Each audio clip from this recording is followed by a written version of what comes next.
Mga master, okay lang bang? Huwag niyong skip ang mga ad sa aking mga video kung okay lang mga master. Salamat sa solid na suporta po. Yon, what's up mga masters? Nandito na naman tayo sa panibagong araw, panibagong kabanata na naman ang pagsasama-samahan natin ngayon guys.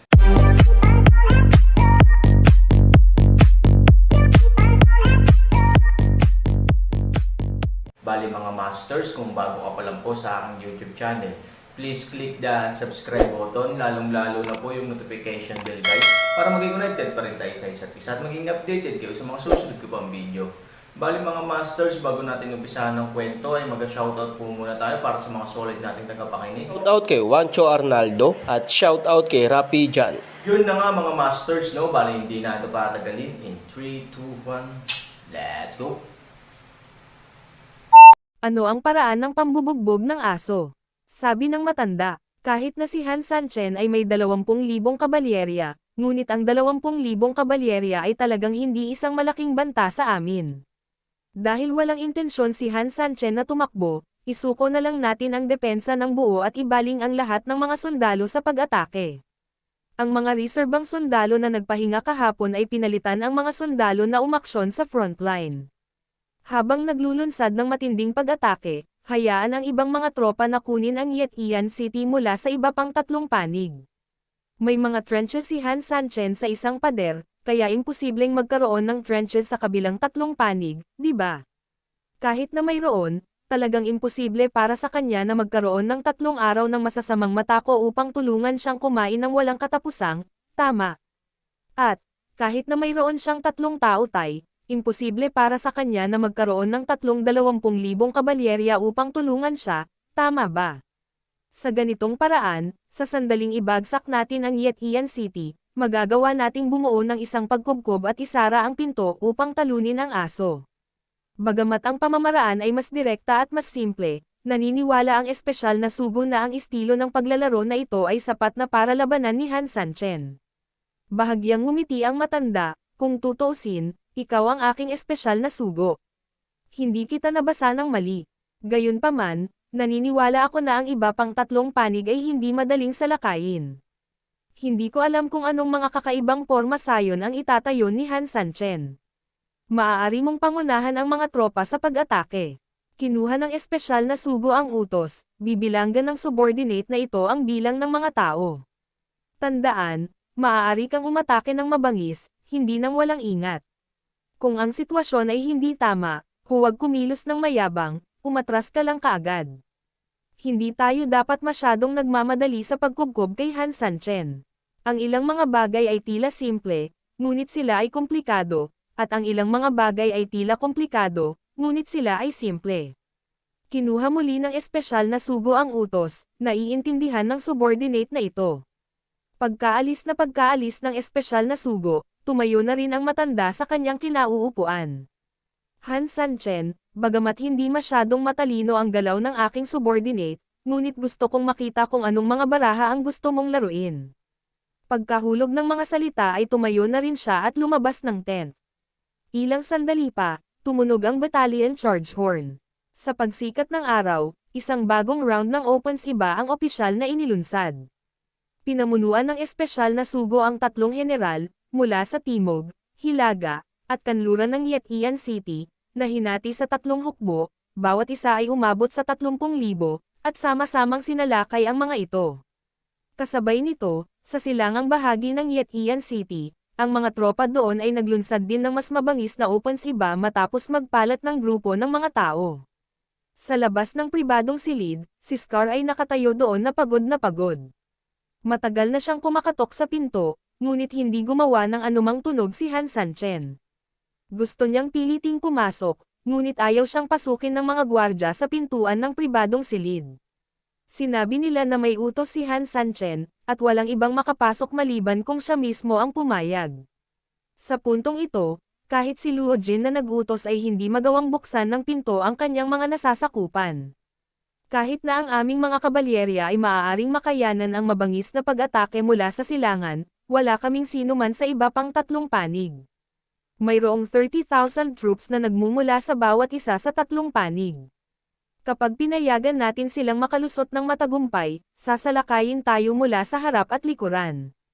Hindi na kailangang lumaban. Sa oras na iyon, inutusan ko na sina Hyjin, Peimo at Taeyuan na pamunuan ang tig-5,000 kabalyerya, at agad na sumugod sa 3 panig upang pansamantalang harapin ang kalaban. Oh, Lord, may sasabihin ka.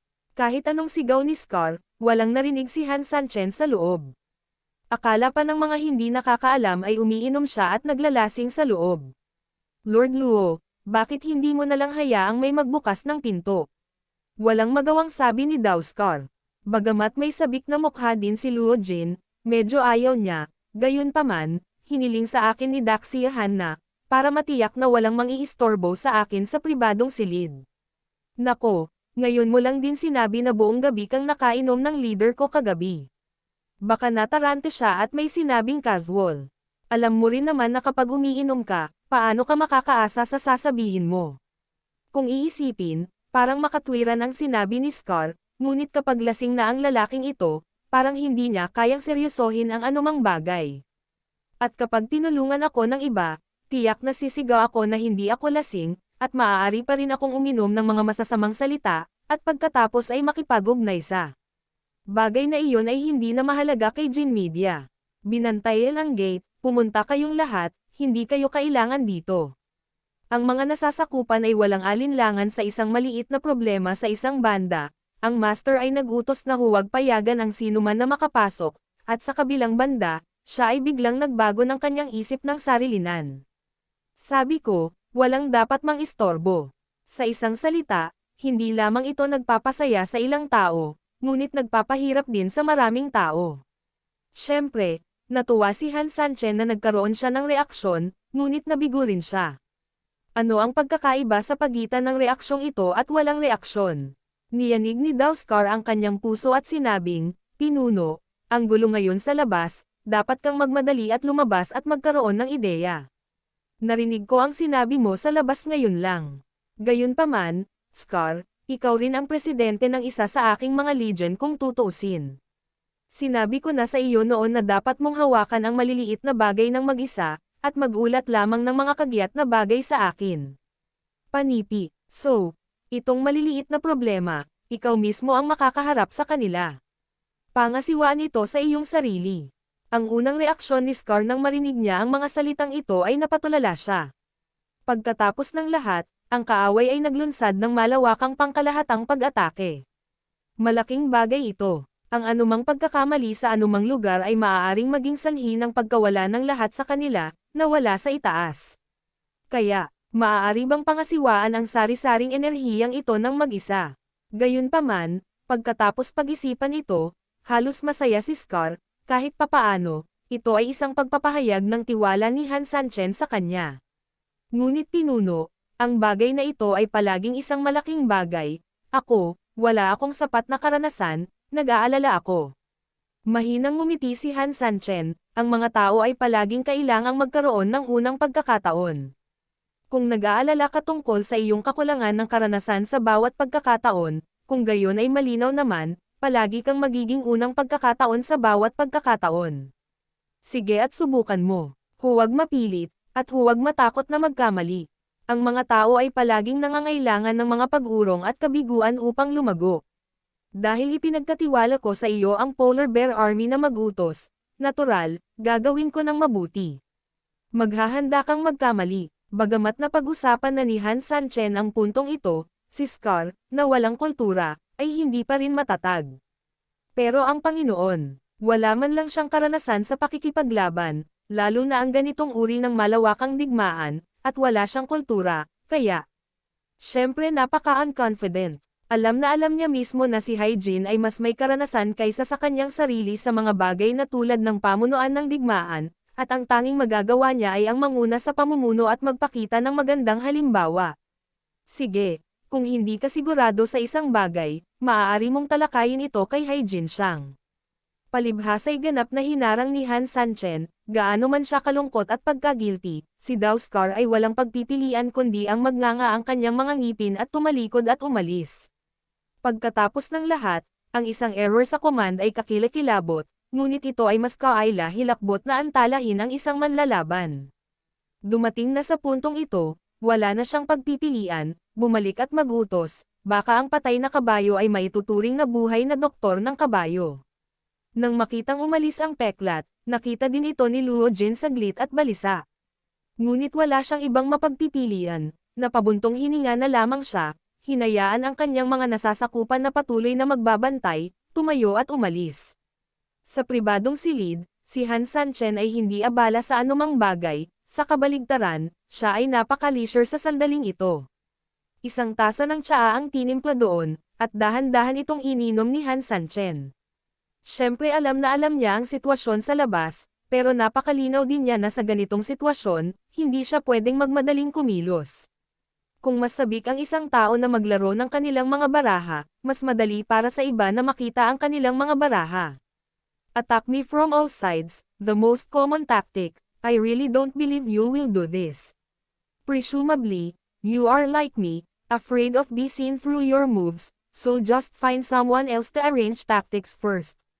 Maglalaro ka ng ganito, at tutugan ako sa iyo ng parehong galaw. Obviously, sobrang maingat ang kabilang partido. Hanggang ngayon ay hindi pa niya tuluyang banibitawan ang mga kamay at paa at ginugulo ang sarili.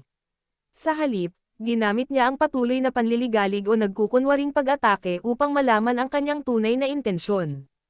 Higit pa, mas kinailangan ni Han Sanchen na huminga. Hayaan ang mga peklat na gawin ang layout, bagaman ito ay talagang medyo nakabold, ngunit ito ay hindi walang silbi. Minsan, ganyan sa larangan ng digmaan. Ang matalino ay maaaring nakaharap sa matalino, at ang lahat ay maaaring gumawa ng hakbang-hakbang, tulad ni Han Sanchen at ang kabaligtaran na commander ngayon. Pero minsan itinutugma ang talino sa blankong papel na hindi maintindihan, maaaring iba ang epekto. Bagamat ang mga matalino ay maaaring madaling bugbugin si Bai Ji na kahit ang kanyang ina ay hindi siya kilala, ngunit sa kabilang banda, si Bai Ji ay maaaring mabigla at mahuli ang kalaban ng biglaan. Next, it's up to you, Scar. Ngumiti si Han Sanchen ng nakakaloko. Patayin. Sa labas ng lungsod, sa ilalim ng deployment ng Scar, ang kabalyerya ng Polar Bear Legion ay agad na hinati sa 4 na alon upang salubungin ang kaaway sa mga batch. Ang pamamaraan ay simple at brutal. Nang magkasagupaan ang dalawang hukbo, nagkaroon ng matinding labanan sa lahat ng dako. Ang Polar Bear Legion ay talagang espesyal na sinanay ni Han Sanchen. Sa panahon ng mga laban ng koponan, dahil ang mga halimaw ay napakalaki at ang kanilang baluti ay sapat na malakas, ang buong pares ay naniningil na parang gumagalaw sa isang higanteng bundok. Saan man sila dumaan, parang hangin ng taglagas na tinatangay ang mga nalagas na dahon, at ang mga lalaking nakaitim na iyon ay nauwi sa kahabag-habag. At kahit na ikinalat sila ng lalaking nakaitim ng kalaban at naiwang mag-isa, ang individual na kakayahan sa pakikipaglaban ng mga miyembro ng hukbong Polar Bear ay hindi mas mahina kaysa sa kabaligtaran na lalaking nakaitim. Sa ilalim ng lihim na espesyal na pagsasanay ni Han Sanchen at sa ilalim ng proteksyon ng Golden Armor, halos bawat miyembro ay maaaring harangan ang 100 gamit ang isa, lalo na sa tulong ng mga kakaibang hayop, mahirap para sa kalaban na makalapit. Sa ganitong paraan, sa kabila ng malaking kawalan sa mga numero, ang Polar Bear Legion ay aktwal na nakakumpleto ng 4 na panig na pag-atake nang hindi umaasa sa anumang mga hakbang sa pagtatanggol. Elder, may mga kabalyerya ng kaaway sa lahat ng panig. Gaya ng inaasahan mo, ang kalaban ay eksakto sa iyong nahulaan, na may halos 20,000 tropa. Nakabilang na ako. May humigit kumulang 3,000 gintong kabalyerya na naniningil sa bawat departamento, at ang 4 na panig ay sama-sama ng eksaktong 12,000. Ito ay hindi gaanong naiiba sa aming nakaraang pagtatansya ng tungkol sa 20,000 mga kabayo. Tinatayang ang natitira ay maaaring maging handa para sa mga follow-up na reinforcements sa silangan sa lahat ng oras. Masayang tumango ang matanda, sinabi ko sa iyo, kung minsan ay lumalaban ka upang ihayag ang mga madiskarteng intensyon ng kalaban. Naiintindihan ng subordinate na ito. Tumango ang espesyal na sugo, natuto na rin ang subordinate na ito sa pagkakataong ito. Ngunit, matanda, paano tayo susunod na lalaban, dapat ba tayong magpatuloy sa pag-atake mula sa lahat ng panig ngayon? Ngumiti ang matanda at sinabi, ayon sa opinyon ng espesyal na sugo.